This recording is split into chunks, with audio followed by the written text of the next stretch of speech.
હા ચાલાકી વાપરીને કોમ કરાવી લીધું ને હવે કે લેડ માતા તું કોણ ને હું કોણ આ યોગ્ય કરું માતાને ગમે તો આ બધું સમજ લો ખાસ કહું છું તમારા ઘેર તમારી માં સિવાય જગતની કોઈ માતા તમારી નહીં થાય કોઈ ભગવાન નહીં થાય હું તે તમે મારા સાનિધ્યમાં આવો છો તો મારું કર્તવ્ય નિભાવું છું જે દાડ મારું સાનિધ્ય બંધ થઈ જાય દાડ મારી કૃપા બંધ થઈ જવાની જે મારા સાનિધ્યમાં આવતું હોય જે મને ભાવ આવતું હોય જે મને મારે ભક્તિ કરતું હોય મારા કયાનું પાલન કરતો હોય એના માટે હું તમે આ કરતા હો તો લગીને હું કામ કરું જે દાડા બધું બંધ કર્યું તમે મારા પ્રત્યેનો ભાવ મને યાદ કરવાનું મારું નામ લેવાનું મારા સાનિધ્યમાં આવવાનું જે દાડથી બંધ કરી દો એ દાડથી મારી કૃપા સ્ટોપ થઈ જાય કે નહીં પણ જ્યારે તમારી કુળની માં જ એવી જગતમાં એક જ છે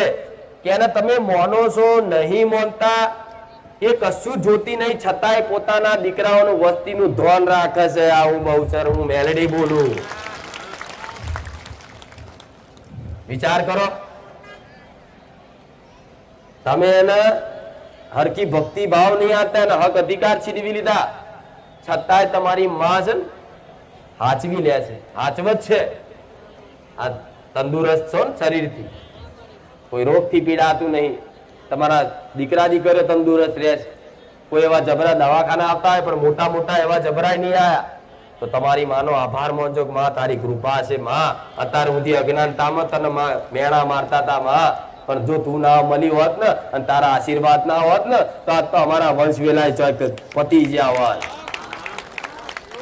તો એ માં ગારો ખાઈને રે નો માં કુળનો દીવો કહેવાય મેણું ખાઈને રે પણ તો એ જેવો વાલ એને કરવો છે એવા દીકરાઓ એને મળતા નહીં જેવા દીકરાઓ મળી જાય ને હું એવું કહું છું ખાલી અનુભવ જેનો થયો હોય ને ભલે એક વખત કદાચ એને તમને પોતાના મોની લીધા ને પોતાના તો મોન જ છે પણ તમે એના શરણાગતિ કરી લીધી એ દાર જોજો મને યાદ કરજો કોઈ સોલંકી પેઢીની માતા આવું અમને બોલી હતી અને આ અનુભવ અમારો થયો કોમ કરાવો તો આખી દુનિયા આવે જાય છે જો મેરા મેરા લાગે જો કેટલાય કોમ કરાય ધ્યાન કેટલાય નવાયા કેટલાય થયા જોવો છો પણ હું એમનું ધોન નહીં આવતી એ આવ્યો મારી આ કોમ થઈ જાય તો કુખાર મેળવી સાચી હા જા કરી દીધું ચીપા ચુંદરી પેલી હાર મેળવી હેડ જા કરોડો નું કરી દો જા ભલે આ હોય તાજુ ના હોય કઈ નહીં પણ હું તમને જોઉં છું એવા તો રોજ આવે છે રોજ જાય છે છતાંય તે તમારો વિશ્વાસ ટકાવવા માટે હું કોકના કામ કરું છું કે મારા સાચા ભક્તો હોતો રહેશે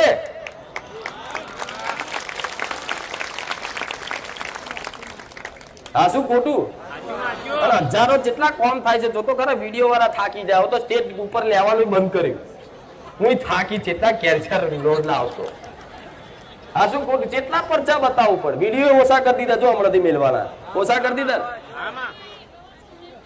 મેં માતાએ જ કીધું કે વિડીયો મેલ કરવા જગ્યા નહીં મેરા ચો રાખ કરશો આ જો જગ્યાઓ નાની પડે છે આ શું ખોટું પણ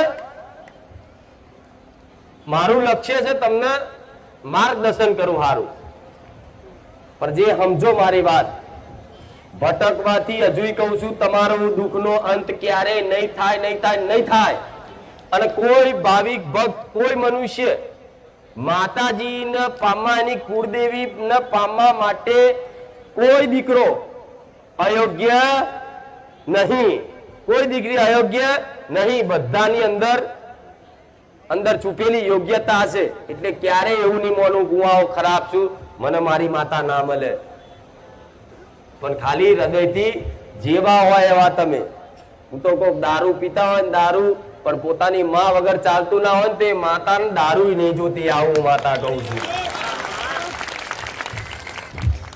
એના આશીર્વાદ મળે તો ધીરે ધીરે બધું બંધ થઈ જાય પણ આવી ચાહ ના રાખજો દારૂ પીવા સલાહ નહીં આવતી પણ હું કહું છું દાખલો આલું એના રાક્ષસ જેવા રાક્ષસો બોલાવતા પેલા રવિવાર કીધું તું કે રાક્ષસો આહવાન કરે તપસ્યા કરે હટ યોગ કે હટ યોગ ઋષિઓની ભાષામાં હઠ યોગ, હઠ પકડે. જો લગીન ના આવે ને તો લગીન આમ ઊંધો લબડી રહું, નીચે આગળ હળગાવું અને ઊંધો લબડી રહું અને આહવાન કરે મારા જેવી માતા કે મેલડી, હે બહુચર, હે મહાકાળી, જો લગીન તું ના આવ તો લગીન આ મારા શરીરનો તપ આલીશ. જો તને દયા આવતી હોય તો આવજે. ભલે રાક્ષસ જેવો રાક્ષસ હતો ને, પણ છતાંય આવું તપ આલે ને તો ભગવાન માતાજીને આવું પડતું ધરતી પર. એક રાક્ષસ ના બોલાવા ખાતર વિચારો, પણ એ રાક્ષસ જેવો હતો એવો, પણ એનો વિશ્વાસ સાચો હતો ભગવાન માતાજી છે. પણ એવો તમને વિશ્વાસ આવી ગયો કે માતા છે તો બસ આમ જ તમારો જીવનનો બેડો પાર. આ શું ખોટું? તો તમે રાક્ષસ તો નહીં જો તો સિંગડા બિંગડા ઉગે નહીં. ચેક કરતું રહેવું, પોતાની જાતને એવું માનતા હોય કે હું ખરાબ છું તો ચેક કરતું રહેવું કાચમાં. હર સિંગડા ને એવું કે ગોડા, એ રાક્ષસો માટે જો દેવી શક્તિ ભગવાન ધરતી પર આવીને વરદાન આપતા હોય, એ ભગવાનને ખબર છે કે આ ખોટું જ વરદાન માંગે છે, લોકોની અહિંસા કરવા માટે જ વરદાન માંગે, છતાંય તે ભગવાન માતાજીને વરદાન આલવું પડતું. તો તમે તો મનુષ્ય છો અને અમે દેવને માનવા વાળા, ભગવાનને માનવા વાળા, એના અસ્તિત્વ પર વિશ્વાસ કરવા વાળા છો, તો અયોગ્ય કહેવાય ખરું કોઈ? ભલે તમારા વિચાર ગમે તેટલા ખરાબ રહ્યા, તમે ગમે તેટલા આળસુ રહ્યા, તમે કશું જીવનમાં કરી શકે એવા ના હોય, એ માણસ ભક્તિ કરી શકે. એટલે ક્યારેય પોતાની જાતને એવું અયોગ્ય માનવાનું નહીં કે હું માતાની ભક્તિ કરવા માટે યોગ્ય. બધા યોગ્ય છે. તમને જેવી મન ફાવે એવી ભક્તિ કરજો. હું કહું છું તમે 7 વાગે ના ઉઠતા હોય, કદાચ 12 વાગે ઉઠવાની આદત હોય તો 12 વાગે દીવો કરજો.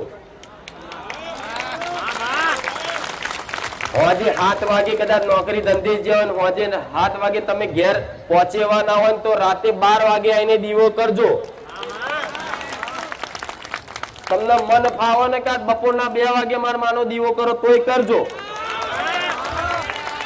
તમને તમારી માતા ઘેર બેહાડી હોય ને તો અમુક ને કેતા ઉત્તરમાં બેસાડવાની, પૂર્વમાં બેસાડવાની, આમ મુખ રાખવાનું, આમ મુખ રાખવાનું. હું એવું કહું છું રોજ 4 બાજુ તમારી માતાઓ થઈ રહ્યો છો. આજ ગુરુવાર ઓમ રાખું, શુક્રવાર ઓમ રાખું, કોઈ માતા કે દીકરા ભલે તું જે બાજુ બન બેહાડે એ બાજુ હું બેહવા તૈયાર છું, પણ એ માં શું જુઓ છે? મારા દીકરાનો ભાવ તો જો. આ શું ખોટું? વિચારો તો ખરા. એક દિશા નહીં જોતી, નિવેજ નહીં જોતી, તમે શું આલો છો એ નહીં જુઓ. નિવેજમાં ગોળ ભૂલી જશો ને તો ચાલશે, દીકરો ભાવમાં ભૂલી ગયો. એટલે કોઈ આવી શંકા નહીં કરવી. અમુક આવે છે તો તમારા ઘરમાં જો અમુક કોઈ આવતું હશે, કોઈ પોતાની જાતને જ્ઞાની સમજતો હોય અને હોય અધૂર્યો, ઘેર આવે કોઈ ભૂવો કે કોઈ એવો ધાર્મિક માનવા વાળો, પછી કે છે આ તમે આ પશ્ચિમમાં માતા બેહાડી, આ વાત ના હોય. આમ ફેરવો કે તમે અત્યારે પશ્ચિમ આમ ફેરવવાનું કીધું તો એક ભુવાજી હતા, એમણે એવું કીધું હતું કે ભાઈ તમે ઉત્તરમાં બેહાડો, તમે ઉત્તરમાં કર્યું તો કે હવે તમે પૂર્વમાં પાછું કરી દો. એમ તો જોતો ખરા, હું જોઉં છું કઈક ભાવિક ભક્તો એ તો 5 દિશાઓ માતા બેહાડવામાં બદલી છે. બદલી કે નહીં, આમ કોક ના કહેવા પર તો ઉત્તરમાં ના બેહાડે, પૂર્વમાં બેહાડો, તો પાછું ઉત્તરમાં બેહાડેલી હોય તો પૂર્વમાં કરે. તો કે પૂર્વમાં સારું ને આપણે દક્ષિણમાં બેહાડો, દક્ષિણમાં બેહાડે. તમારું મન કે મારું ઉત્તરમાં બેહાડ તો ઉત્તરમાં બેહાડજો, પશ્ચિમમાં કે તો પશ્ચિમમાં બેહાડજો. જે દિશા તમને યોગ્ય લાગતી ને તમને જે ઉઠતું હોય ને એ જ કરવાનું, બીજાનું વાપરવું નહીં. અને કરવા જેવું હશે ને તો હું કહી દઈશ કે ભાઈ આ નહીં થાય, હું અહીં પ્રવચન દ્વારા તમને સમજ આપી દઈશ. બરોબર? આ મગજમાં યાદ રાખજો. ફરી અમુક કે મારી આમાં નિવેદ 8મના દાર થાય છે, હું તો દર રવિવાર આલવું હોય તો છૂટશે, કોઈ કરવટું નહીં પડે. દુનિયા તમને ગેરમાર્ગે દોરે. 6 મહિને આપણે 12 મહિને એક જ વાર આલીએ છીએ, કે વચ્ચે 6 મહિને આલીશું, કરવટું પડી જશે. માતા ફરી આવતા વર્ષે તમે આલો છો, આગળની વસ્તી નહીં આલત તો શું માતા રાક્ષસ ખાઈ જશે? મારા એ ભુવા હાથમાં છે તો કોયડો મારું માથા. ત્યાંથી એમના ઘરના નિયમ લાવે છે. માં કોઈ દર જોવા આવું કે દીકરાએ 12 મહિને એકવાર નિવેદ આવતા દીકરાએ 6 મહિને ચાલુ કર્યું આસોની નોરતા અને ચૈત્રી નોરતામાં.